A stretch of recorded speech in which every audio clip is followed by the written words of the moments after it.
Welcome back students.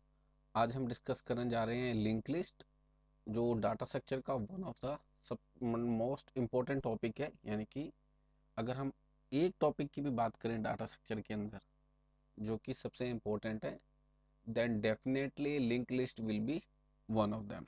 Okay, तो discuss करते हैं। पहले समझते हैं लिंक लिस्ट क्या चीज़ है, क्यों ज़रूरत पड़ी, why we need a link list, और फिर इसकी धीरे धीरे इसकी इम्प्लीमेंटेशन, इसके स्ट्रक्चर को, each and everything we will discuss in this lecture. So let's start. So सबसे पहले बात करते हैं why we need a link list.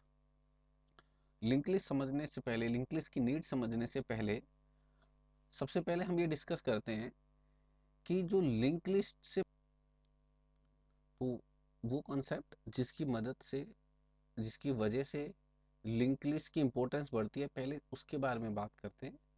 तो आपने सबसे पहले पढ़ा होगा एरे। एरे हमने बहुत डिटेल से डिस्कस किया था इससे पहले के लेक्चर्स में।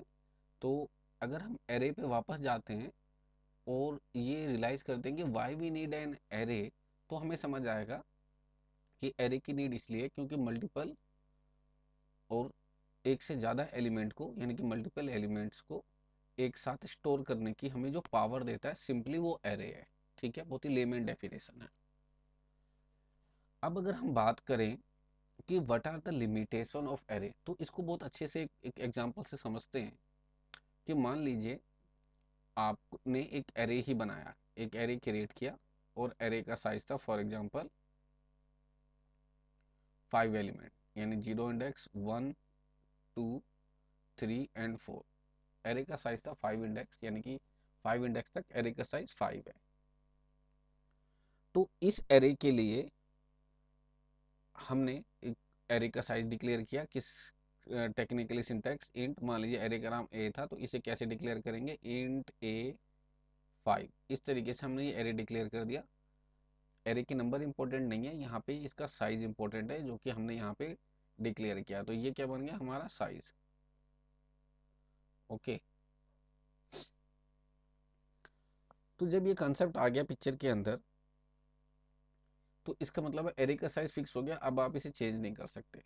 अब मान लेते हैं हम प्रोग्राम को रन एग्जीक्यूट करते हैं, और उस एग्जीक्यूशन के इन बिटवीन, उस एग्जीक्यूशन के प्रोसेस में हमें रियलाइज होता है कि यार हमें तो एरे में 5 नंबर चाहिए नहीं थे, हमारी रिक्वायरमेंट तो सिर्फ 3 ही नंबर से हो जाएगी, यानी हमें 3 ही नंबर से काम चल जाएगा, हमें और एक्स्ट्रा नंबर चाहिए ही नहीं। तो हमने 0 पे डाटा एंटर किया, 1 पे एंटर किया और 2 पे एंटर किया, बट 3 एंड 4 पे हमने कोई इन्फॉर्मेशन एंटर नहीं करी। ओके, मान लीजिए हमने कोई नंबर एंटर किया, यहाँ पे 10, यहाँ पे 11 और यहाँ पे 12, ये नंबर एंटर कर दिए, लेकिन 13 यानी कि 3 एंड 4th लोकेशन पे हमने कोई नंबर एंटर नहीं किया। तो इसे क्या कहेंगे, यार ये तो मेमोरी वेस्ट हो गई। गॉट इट, इसे कहेंगे मेमोरी वेस्ट हो गई। ओके, किस वजह से वेस्ट हुई, क्योंकि एरे में साइज पहले ही फिक्स था, और पहले फिक्स होने की वजह से आपको, आप उसे यूज करें या ना करें, आपको उतनी मेमोरी तो एलोकेट हो ही गई। दूसरा अगर एक एग्जांपल समझें, मान लीजिए सेम एरे है और हमने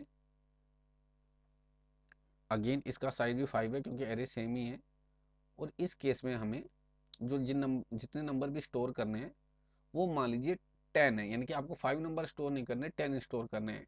और ये बात आपको कब रियलाइज होती है, at the time of execution. ये भी इंपॉर्टेंट बात है समझने के लिए, क्योंकि अगर मुझे पहले ही पता हो जाएगा before the starting of a program, तो डेफिनेटली मैं साइज को चेंज ही कर दूंगा।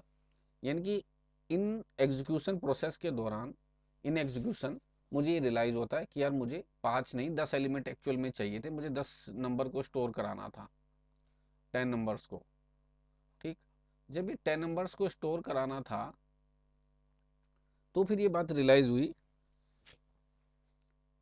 कि यार ये तो एरे सिर्फ 5 ही का है। मान लीजिए एक नंबर मैंने यहाँ पे डाल दिया, एक यहाँ पे डाल दिया, एक यहाँ पे डाल दिया, एक यहाँ पे और एक यहाँ पे, तो मैं बाकी नंबर्स कहाँ पे डालूंगा, मैं डाल ही नहीं सकता। यानी कि मेरा रूम छोटा था और इसमें रहने के लिए ज़्यादा लोग आ गए, ये कुछ इस तरीके से हो गया। और पहले वाला एग्जाम्पल कैसा था, रूम बड़ा है, लोग कम आए तो भी जगह वेस्ट हो गई। तो दोनों ही केस बेसिकली अप्रोप्रिएट नहीं है, दोनों में ही कमी है। एक, एकोमोडेट नहीं हो पा रहे बच्चे, दूसरे के अंदर इतने लोग आए ही नहीं कि वो रूम में रह पाए, सिर्फ एक या दो लोग आए जबकि रूम की कैपेसिटी ज़्यादा थी, जो कि हमारा फर्स्ट केस है। अब जब दोनों ही बातें हमें समझ आई तो हमें ये रियलाइज़ हुआ यार हमें कुछ ऐसा चाहिए, कोई ऐसा डाटा स्ट्रक्चर चाहिए जो कि फ्लेक्सिबल हो साइज के मामले में। Got it? यानी कि इन दोनों ही में प्रॉब्लम क्या थी? फ्लेक्सिबिलिटी नहीं थी। अगर हम एक वर्ड की बात करें तो फ्लेक्सिबिलिटी नहीं है, कम या ज़्यादा नहीं हो सकते ज़रूरत के हिसाब से। जब आपको कम चाहिए तो कम हो जाए, जब आपको बढ़ाना है साइज, ज़्यादा एलिमेंट चाहिए तो ज़्यादा हो जाए, फ्लेक्सिबल नहीं है। जब ये फ्लेक्सिबिलिटी की प्रॉब्लम आई तो फिर ऐसे डाटा स्ट्रक्चर की तरफ फोकस किया गया जो कि ज़्यादा फ्लेक्सिबल हो। सो इसका जवाब था और वो डाटा स्ट्रक्चर बन के निकला लिंक लिस्ट। तो उम्मीद है आपको बात समझ आई होगी लिंक लिस्ट क्या कर सकता है। तो भले अभी आपको लिंक लिस्ट का कंसेप्ट नहीं पता, लेकिन आपको एरे की लिमिटेशन को दूर करने की वजह से लिंक लिस्ट पावरफुल बना। तो वो लिमिटेशन क्या जो दूर करता है एरे, कि यार इसके अंदर ना आप इजीली मेमोरी एलिमेंट क्रिएट कर सकते हैं। यानी जब जितने भी एलिमेंट की मेमोरी चाहिए उतने एलिमेंट की मेमोरी आप बना सकते हैं, जैसी जिस जब रिक्वायरमेंट हो। आपको इन एडवांस में साइज डिक्लेयर करने की रिक्वायरमेंट नहीं है एरे की तरह। तो यानी लिंक लिस्ट कुछ ऐसा होगा जो बड़ी मेमोरी को स्टोर करने की या मेमोरी को मैनेज करने की फ्लेक्सिबिलिटी देता है। ओके, तो चलिए अब बात करते हैं कि लिंक लिस्ट कैसा है या किस तरीके से है जो कि हमें मेमोरी को मैनेज करने की फ्लेक्सिबिलिटी देता है। ओके, तो that is the definition of a link list. Start करते हैं यहाँ पे।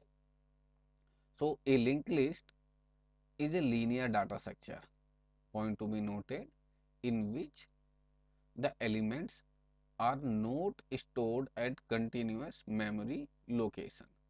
यानी कि लीनियर डाटा स्ट्रक्चर है जिसके अंदर जो एलिमेंट हैं वो कंटिन्यूस स्टोर नहीं है। यानी कि कंटिन्यूस स्टोर नहीं का क्या मतलब है? मान लीजिए मेमोरी के अंदर पहला नंबर 3 स्टोर हुआ, ये किसी एड्रेस 100 पे स्टोर हुआ, तो जो नेक्स्ट नंबर है फॉर एग्जांपल 4, वो मेमोरी के कोई और एड्रेस पे, मान लीजिए मेमोरी एड्रेस 67 पे स्टोर हुआ। नेक्स्ट नंबर 5 मेमोरी के कोई और एड्रेस फॉर एग्जांपल 108 पे स्टोर हुआ। ये सारे रैंडम एड्रेस हैं, यानी कि पहला 100, फिर 67 और फिर 108। इनका एक दूसरे से कोई कनेक्शन नहीं है, ये लेना देना नहीं है, सिंपल शब्दों में। ठीक है, तो ये हो गया हमारा लिंक लिस्ट। तो link list is a linear data structure in which the element are stored at a continuous memory location. Next point है, a link list can also be defined as a collection of nodes in which one node is connected to another node, and node consists of two parts, that is one is the data part and the second one is the address part। तो इसने बता दिया simply शब्दों में कि जो nodes हैं वो दो तरह से बने हुए हैं। ठीक है, पहला डाटा पार्ट और दूसरा एड्रेस पार्ट, और इनके आपस में कनेक्शन को एक चेन बनती है और वो चेन बेसिकली लिंक लिस्ट बनती है। तो मैं फिर से इस बात को फोकस करता हूँ, a link list can also be defined as the collection of nodes in which node is a connected to another node. यानी कि कलेक्शन ऑफ नोड्स को हम लिंक लिस्ट कहते हैं, और नोड एक दूसरे से कनेक्ट होती हैं, और नोड को, हर एक नोड को दो पार्ट्स में डिवाइड किया गया है। One is the data part जिसमें डाटा स्टोर होता है, and second is the address part. अगर इस फिगर को आप ध्यान से देखेंगे तो ये पूरा ब्लॉक, एक पूरा ब्लॉक ये इतना बड़ा है। ठीक है, ये ब्लॉक दो पार्ट्स में डिवाइड है, जिसमें ए है, ये पार्ट डाटा पार्ट कहलाता है। ठीक है, और दूसरा पार्ट जिसे नेक्स्ट नाम दिया है यहाँ पे, वो बेसिकली एड्रेस पार्ट है। ठीक है, वो है हमारा एड्रेस पार्ट। तो डाटा पार्ट और एड्रेस पार्ट। अब डाटा पार्ट किससे कनेक्टेड है? दूसरे नोड से। तो ये एक नोड है, मैं इसे नंबर डालता हूँ, 1 नोड, ये सेकंड नोड, ये थर्ड नोड, ये फोर्थ नोड। तो ये सारे नोड्स हैं हमारे। ठीक है, अगर ये सारे नोड्स हैं हमारे तो ये एक दूसरे से कनेक्ट कैसे हैं? ये एड्रेस की मदद से। मतलब इसके पास एड्रेस है, पहले नोड के पास एड्रेस है दूसरे नोड का, तो ये इस तरीके से कनेक्ट है। दूसरे नोड के पास एड्रेस है तीसरे नोड का, तीसरे नोड के पास एड्रेस है चौथे नोड का, और जो भी लास्ट नोड होगा लिंक लिस्ट का, उसमें हमने नल डाला हुआ है। नल का मतलब है कि भाई अब इसके बाद कोई और नोड नहीं है। Null is a special character जो ये सिग्निफाई कर रहा है कि लिंक लिस्ट के केस में कि ये लिंक लिस्ट आखिरी नोड है, इसके बाद फर्दर नोड नहीं है इस लिंक लिस्ट के अंदर। ओके, इसको अभी और डिटेल से डिस्कस करेंगे, मैंने बस अभी डेफिनेशन कवर की है यहाँ पे। ठीक है, अब सबसे पहले बात करते हैं how can we declare the link list. आप लिंक लिस्ट कैसे बना सकते हैं? तो लिंक लिस्ट बनाने से पहले आपको ये समझना चाहिए कि किस चीज की मदद से लिंक लिस्ट बनता है। तो here we can declare the linked list by using the user defined data type known as structure। तो ये आपको समझने वाली बात है कि लिंक लिस्ट जिसकी हेल्प से बनता है वो कहलाता है स्ट्रक्चर। स्ट्रक्चर सी लैंग्वेज के अंदर एक यूजर डिफाइंड डाटा टाइप्स है जिसकी मदद से हम लिंक लिस्ट क्रिएट करते हैं। सिंटैक्स कैसा है? ये सिंटैक्स है। सिंटैक्स के ऊपर फोकस करने से पहले सिंटैक्स के ऊपर फोकस करने से पहले एक बार आपको ये जानना जरूरी है कि स्ट्रक्चर कैसा है। ये इसकी प्री रिक्वायरमेंट है, आप कह सकते हैं लिंक लिस्ट के लिए। तो आपको थोड़ा सा पता होना चाहिए स्ट्रक्चर क्या है। तो हम पहले बात कर लेते हैं थोड़ा सा स्ट्रक्चर क्या है, कैसे वर्क करता है, या इसका एक फंडामेंटल, और देन वापस फिर कनेक्ट करते हैं उस बात को लिंक लिस्ट से। ठीक है, तो सबसे पहले हम बात करते हैं लिंक लिस्ट के लिए स्ट्रक्चर की। तो चलिए सबसे पहले आपको बताते हैं स्ट्रक्चर क्या है। तो देखिए बच्चे, आपको ये आइडिया जरूर होगा कि हमें एरे की क्यों रिक्वायरमेंट पड़ी, क्योंकि बहुत सारे नंबर्स को स्टोर करना था एक ही जगह या एक ही वेरिएबल की मदद से, ताकि हम उसे इजीली मैनेज कर पाए। लेकिन जो एरे है, एरे क्या है? वो collection of similar data item है। एरे ये क्या था?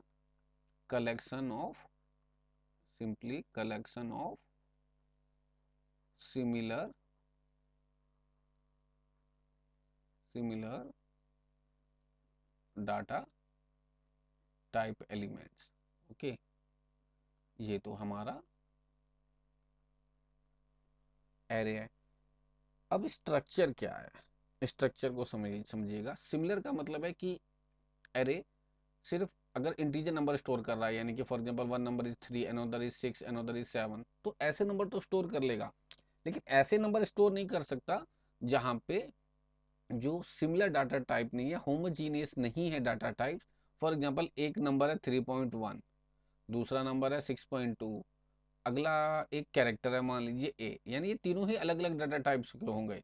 और एक नंबर मान लीजिए 5, तो 5 आपका इंटीजर हो गया, 3.1 और 6.2 आपके डेसिमल वैल्यूज हो गई, और लास्ट ए आपका कैरेक्टर हो गया।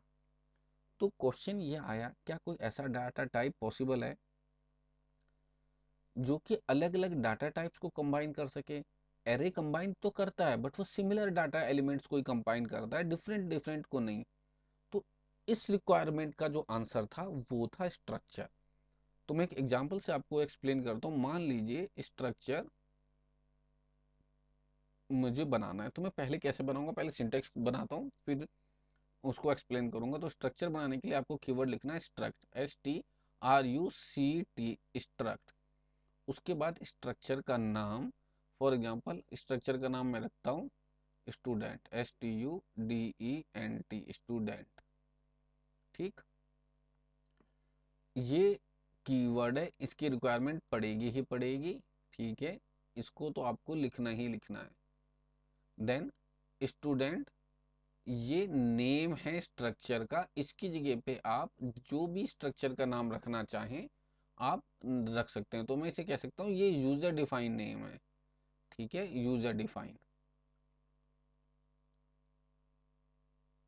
ओके, तो उसके बाद स्ट्रक्ट लिख दिया, स्टूडेंट लिख दिया। अब स्ट्रक्चर के करली ब्रेसिस, और इस करली ब्रेसिस को मैं यहाँ पे क्लोज करता हूँ, और क्लोज होने के बाद सेमीकोलन भी आते हैं, ये सिंटेक्स है।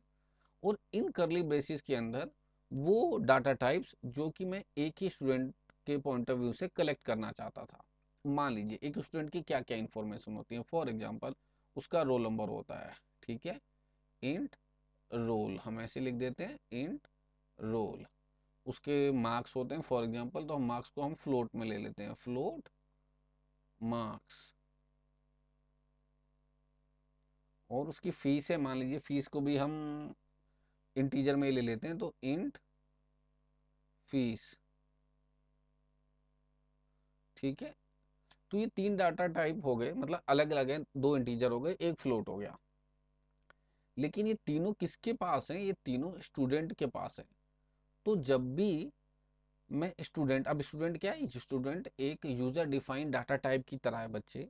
यानी कि जैसे मैं स्टूडेंट से भी एक वेरिएबल क्रिएट कर सकता हूँ, जैसे कि मैं इंटीजर से मैं एक वेरिएबल क्रिएट करता हूँ। यानी अगर मैं ऐसे लिखता हूँ ना इंट ए, तो मैंने ए नाम का वेरिएबल क्रिएट कर दिया इंटीजर टाइप का। उसी तरीके से मैं स्टूडेंट से भी एक वेरिएबल क्रिएट कर सकता हूँ। कैसे सिंटैक्स लिखूंगा? सिंटैक्स में यहीं लिख देता हूँ, स्ट्रक्ट, ठीक है, स्ट्रक्ट स्टूडेंट, और वेरिएबल का क्या नाम है? For example s1। तो s1 is the name of the variable, ठीक। अब आपको ये समझना है कि जो s1 वेरिएबल है उसके पास ये तीन फीचर्स हैं, एक रोल नंबर, एक मार्क्स और एक फीस। जो s1 जो की स्ट्रक्चर के अंदर एक वेरिएबल है, सेम कंसेप्ट है ऑब्जेक्ट का सी प्लस प्लस और जावा जैसी ऑब्जेक्ट ओरिएंटेड प्रोग्रामिंग लैंग्वेज के अंदर। यानी ऑब्जेक्ट जो काम करता है वही सिमिलर प्रॉपर्टी को एक्वायर किए हुए है S1। अगर आपको ऑब्जेक्ट के बारे में नहीं पता तो भी कोई दिक्कत लेने की बात नहीं है, ठीक। तो यानी कि आपको ये समझना है, स्ट्रक्ट स्टूडेंट S1 एक वेरिएबल बन गया। अब S1 वेरिएबल की खासियत क्या होगी कि हर एक वेरिएबल की ये तीनों फील्ड होंगी जो कि आपने स्टूडेंट स्ट्रक्चर के अंदर बनाई है। यानी कि S1 का कोई रोल नंबर होगा, ठीक है, S1 का कोई मार्क्स होगा, ठीक है, S1 का कोई मार्क्स होगा, और S1 की ही कोई फीस होगी। इस तरीके से आप जितने भी वेरिएबल बनाएंगे स्ट्रक्ट स्टूडेंट टाइप के, उन सब के पास यही तीनों फीचर होंगे। तो अब सवाल आता है कि आप इनके अंदर वेरिएबल एक्सेस कैसे करेंगे, यानी कि इन वेरिएबल को एक्सेस कैसे करेंगे?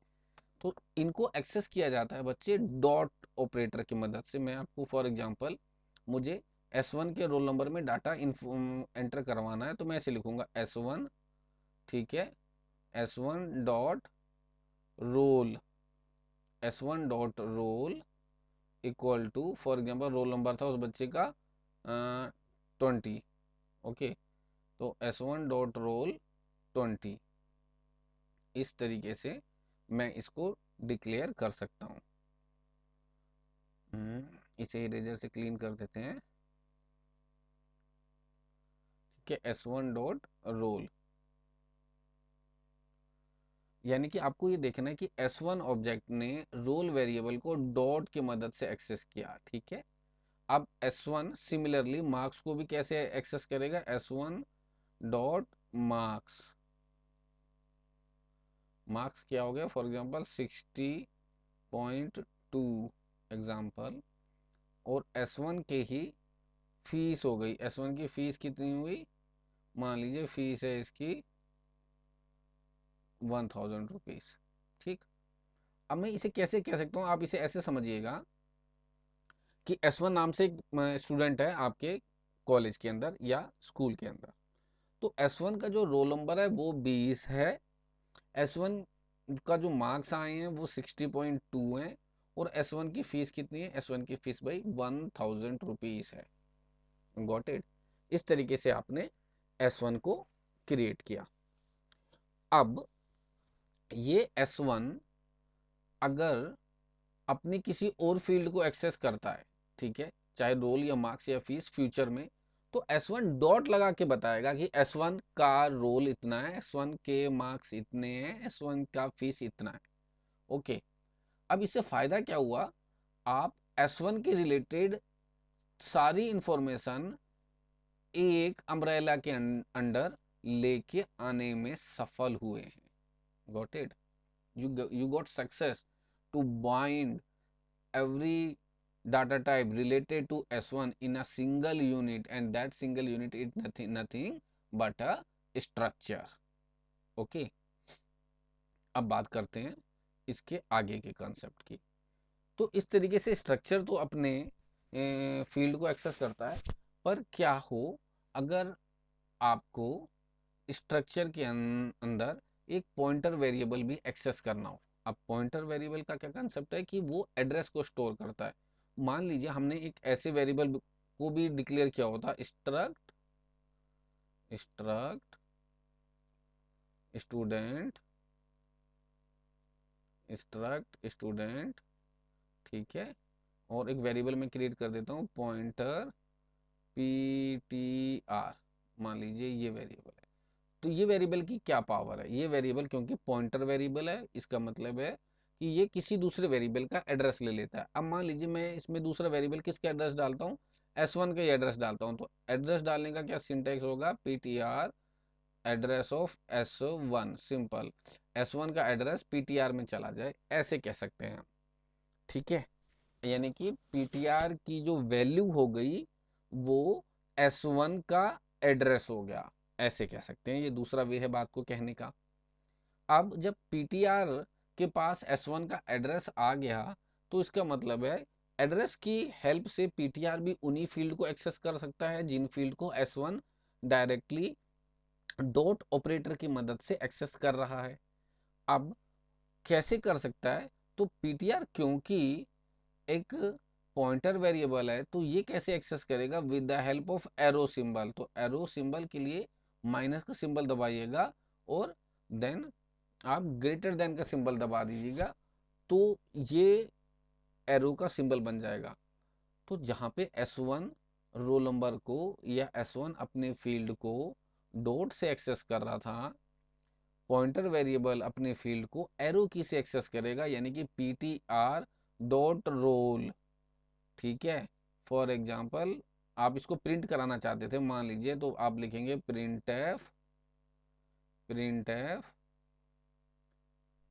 परसेंटेज डी, मैं थोड़ा सा जगह क्लीन कर देता हूँ फिर लिखता हूँ। ठीक है, तो इसको क्लियर कर देता हूँ।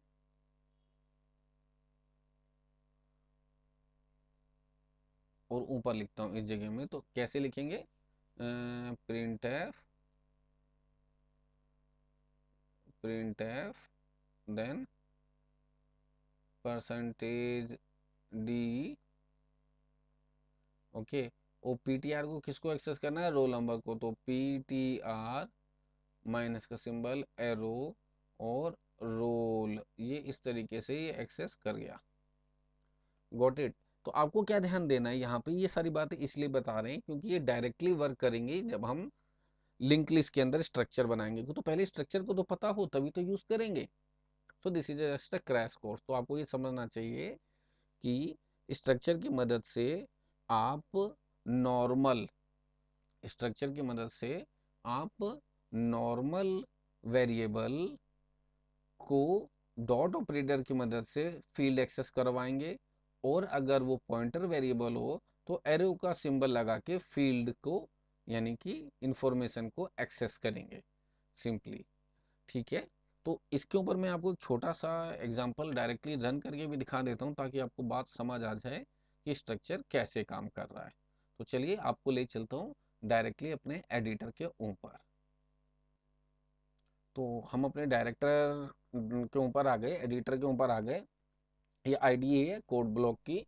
हम इसके ऊपर एक स्ट्रक्चर को रन करके देख लेते हैं कि कैसे बनता है। तो सबसे पहले जैसे मैंने आपको बताया, स्ट्रक्चर बनाने के लिए आपको जो सिंटैक्स लिखना है struct स्ट्रक्ट, और स्टूडेंट ही लिख देते हैं student स्टूडेंट, स्ट्रक्ट स्टूडेंट। ठीक है, और स्टूडेंट नाम लिख दिया, फिर इसके अंदर से डिक्लेयर कर देते हैं, यानी कि रोल, एक फील्ड रोल बना देते हैं। मैं दो ही फील्ड ले लेता हूँ जल्दी से दिखाने के लिए, और दूसरी फील्ड फॉर एग्जांपल मार्क्स, तो मार्क्स को ले लेते हैं फ्लोट में, MERKS मार्क्स। ठीक, दो फील्ड बना दिए, यानी जो भी स्टूडेंट वेरिएबल बनाएगा वो इन दो फील्ड को एक्सेस करेगा। अब मान लीजिए मैंने दोनों वेरिएबल बना दिए, स्ट्रक्ट स्टूडेंट, और मान लीजिए अभी एक वेरिएबल बनाता हूँ S1 ही, ठीक। तो S1 कैसे एक्सेस करेगा अपनी field, S1 dot roll equal to, मान लीजिए रोल नंबर उसका था 11, और S1 डॉट मार्क्स, और मान लीजिए मार्क्स कितना था, मार्क्स थे उस बच्चे के 70.5, ठीक। अब इनको प्रिंट करके देख लेते हैं कि यार ये प्रिंट भी हो पा रहे हैं कि नहीं। तो मैंने लिखा प्रिंट एफ, और ब्रैकेट के अंदर roll is, roll is, line को चेंज करने के लिए स्लैश एन, ठीक। रोल इज परसेंटेज डी, और एड्रेस का सिंबल, हाँ प्रिंट कराना जा रहे हैं तो इसकी जरूरत नहीं है, S1 डॉट रोल आप डायरेक्ट लिख सकते हैं एंड लगा के, ठीक है। Roll is, roll number print हो जाएगा, और मार्क्स भी प्रिंट करने हैं तो सेम स्टेटमेंट कॉपी कर लेते हैं, और S1 डॉट रोल और S1 dot marks, MARKS marks, ठीक। रोल, और यहाँ पे मैसेज भी चेंज कर देते हैं MARKS मार्क्स। अगर हम इसको सेव कर लेंगे और रन कराएंगे तो रोल नंबर को प्रिंट करेंगे, यहाँ पे 11 आ जाएगा, और मार्क्स को 70.5। ये देखिए बात, रन करके देखते हैं और आपको इसे कंफर्म कराते हैं।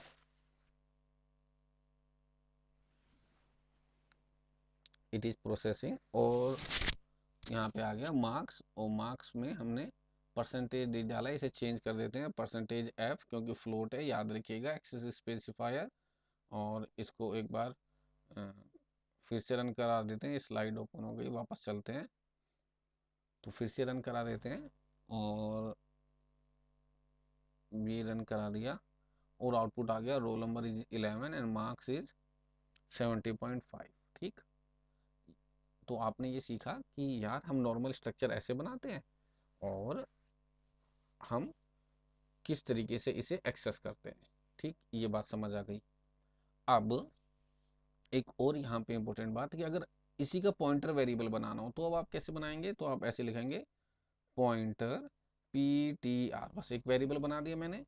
अब पॉइंटर वेरिएबल को अगर एक्सेस करना हो ये सारी फील्ड, तो कैसे एक्सेस करेगा, PTR के अंदर डाल देंगे एड्रेस S1 का, किसी का तो एड्रेस डालना पड़ेगा, तो हमने एक ही वेरिएबल बनाया, उसी का एड्रेस डाल दिया।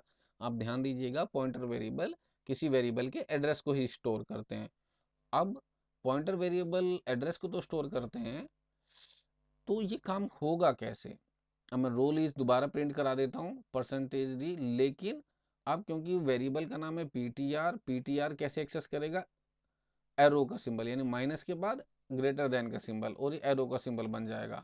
तो PTR रोल और PTR मार्क्स, ये मैंने डायरेक्टली एडिट कर दिया कोड, यानी कि एड्रेस गया, तो PTR के पास अगर एड्रेस है तो वो पॉइंटर वेरिएबल है इन शॉर्ट, तो पॉइंटर वेरिएबल एरो की से अपने फील्ड को एक्सेस कर सकता है, क्योंकि उसके पास भी एड्रेस ही है। तो इसे सेव करते हैं और रन करते हैं, 2 बार आउटपुट आना चाहिए, और देखिए 2 बार आउटपुट आ गया, roll number is 11 marks is 70, roll number is 11 marks is 70। तो आपने देखा ये स्ट्रक्चर बन गया।